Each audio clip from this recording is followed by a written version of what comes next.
అందరికీ నమస్కారం. భక్తి శ్రవణం టీవీకి స్వాగతం. జీవితంలో ఎప్పుడైనా ఏదైనా సమస్యకి మనం పరిష్కారం వెతకలేకపోతే గనక అప్పుడు మనం ఏం చేస్తాం? మనం భగవంతుని దగ్గరికి వెళ్తాం, సహాయం కావాలి అని ప్రార్థిస్తాం, మార్గాన్ని అడుగుతాం, అవునా? కానీ ఎప్పుడైనా ఇది మీరు ఆలోచించారా?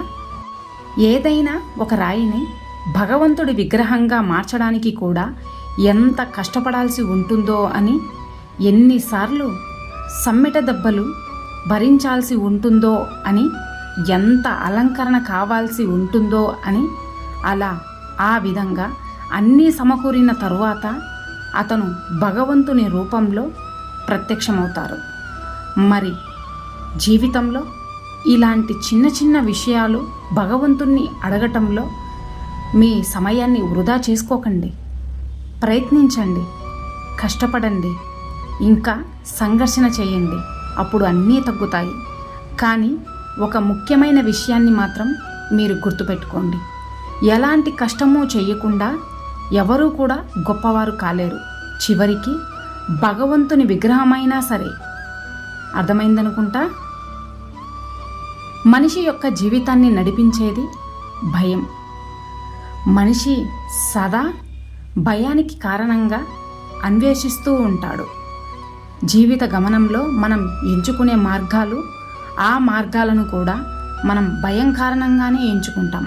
అయితే ఈ భయం వాస్తవికమే అంటారా? ఆలోచించండి. భవిష్యత్తులో తనకు ఆపద వస్తుందన్న అనుమానమే భయం.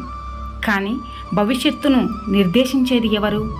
అది మన చేతుల్లోనో లేక మన ప్రత్యర్థుల చేతుల్లోనో ఉండదు. భవిష్యత్తు ఈశ్వరుడి ఆధీనంలోనే ఉంటుంది. అయితే ఎవరైనా మీకు హాని తలపెట్టాలనుకుని ఏదైనా ప్రణాళిక వేసుకుంటే వారి వల్ల వాస్తవంగా హాని జరుగుతుంది అని చెప్పగలరా? లేదు.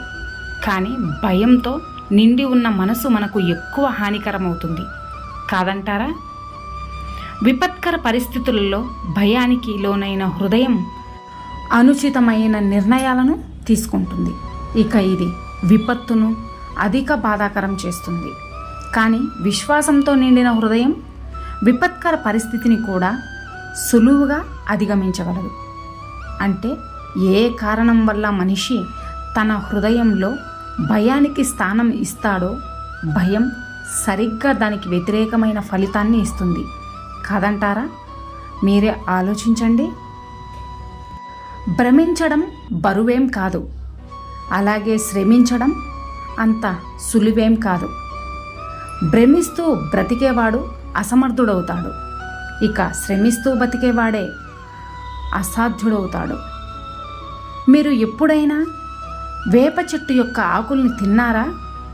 ఇక దాని యొక్క రుచి ఎలా ఉంటుంది? ఎంతో చేదుగా ఉంటుంది, అవునా? అయినా కూడా మనుషులు దాన్ని ఎందుకు తింటారు? ఎందుకంటే దాంట్లో ఎన్నో ఔషధ గుణాలు ఉంటాయి కనుక. వేపాకును తినటం ఆరోగ్యానికి మంచిది కనుక. ఇక జీవితంలో కొన్ని కష్టాలు కూడా అలాంటివే. అవి జీవితంలోకొచ్చి మనకి దుఃఖాన్ని కలిగిస్తాయి, అలాగే అసంతృప్తినిస్తాయి. కానీ వాటిని భరించడం ఉత్తమమైన జీవితానికి ఎంతో అవసరం అవుతుంది. వాటిని ఎదుర్కొంటేనే మనిషి ముందుకు వెళ్ళగలడు. గుర్తుంచుకోండి, జీవితంలో ఎన్ని ఎక్కువ పరీక్షలు రాయగలిగితే, ఎంత కఠినమైన సమస్యలను ఓర్చుకోగలిగితే, ఎన్నిసార్లు మోసానికి గురి అవుతామో అంతే కీర్తి, బలం ఇంకా సామర్థ్యం పెరుగుతుంది. కాబట్టి శ్రమించండి, కఠినమైన సమస్యలను ఎదుర్కోండి, మదనం నుంచి మనసుని శుద్ధంగా ఉంచుకోండి. ఇక అప్పుడు మీ మనసు సంతోషంతో ఉంటుంది. నువ్వు చేసే త్యాగాలు ఎంత గొప్పవైనా కావచ్చు, కానీ చివరకు నువ్వు ఏం సాధించావన్న ప్రశ్న ముందు వాటికి దక్కే విలువ చాలా తక్కువ. అర్థమైందనుకుంటా. బాధ్యతలు తెలిసినవాడు ఎప్పుడూ కూడా బరువులు పంచుకోవాలనే అనుకుంటాడు, అంతేకాని దించేసుకోవాలని ఎప్పుడూ అనుకోడు. గుర్తుంచుకోండి. మీరు ఎప్పుడైనా గులాబీ మొక్కను చూసారా? వాటికి పువ్వులు పూయటానికి ముందు ముళ్ళులు వస్తాయి. ఇక అది తప్పనిసరి. పువ్వులు పూసేదాకా మనం ఎంతో జాగ్రత్తగా ఈ ముళ్ళతో మసులుకోవాలి. ఇక జీవితానికి కూడా ఇదే వర్తిస్తుంది. సంతోషం కావాలి అంటే మనం కొన్ని కష్టాలు కూడా పడాల్సి ఉంటుంది. కానీ విశ్వాసాన్ని మాత్రం ఎప్పుడూ కోల్పోకండి. ముళ్ళని చూసి ఆగిపోతే పువ్వులు ఎప్పటికీ లభించవు. గుర్తుంచుకోండి. పెద్దలు అంటూ ఉంటారు, దిష్టి అనేది అత్యంత ప్రమాదకరమైనదని, అత్యంత శక్తివంతమని కూడా అంటారు. వాళ్ళు అంటూ ఉంటారు, ఒకవేళ ఎవరిదైనా దిష్టి తగిలింది అంటే వాళ్ళు నాశనం కాకుండా ఎవ్వరూ ఆపలేరు అని. ఈ దిష్టికి మన దగ్గర కొన్ని పరిష్కారాలు కూడా ఉన్నాయి. ఎవరైనా కొత్తగా ఇల్లు కట్టేటప్పుడు నల్లటి బొమ్మని కడతారు. దానిని మనం దిష్టి బొమ్మ అంటాం. దిష్టి నుంచి మనల్ని రక్షిస్తుంది.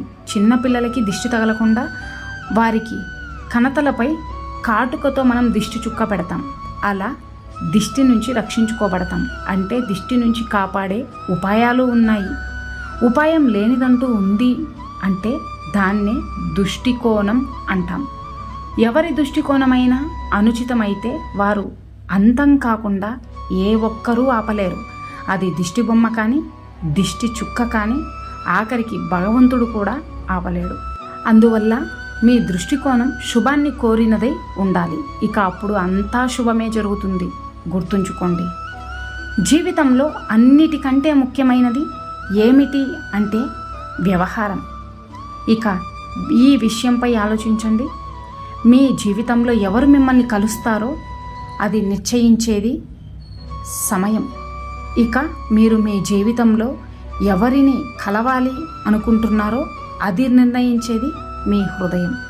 కానీ మీరు ఎవరినైతే కలిశారో వారి హృదయంలో ఎప్పటి వరకు ఉండాలి అనేది నిశ్చయించేది మాత్రం మీ నడవడిక. మీ నడవడిక సరిగ్గా ఉంటే అంతా మంచి జరుగుతుంది. విశ్వాసంతో ఉండండి. ఇక అందరూ నాతో పాటు ప్రేమతో ధ్యానించండి. రాధాకృష్ణ. ఇన్ని మంచి సూక్తులలో మీకు ఏ సూక్తి నచ్చినదో ఈ వీడియో కింద కామెంట్ చేయండి.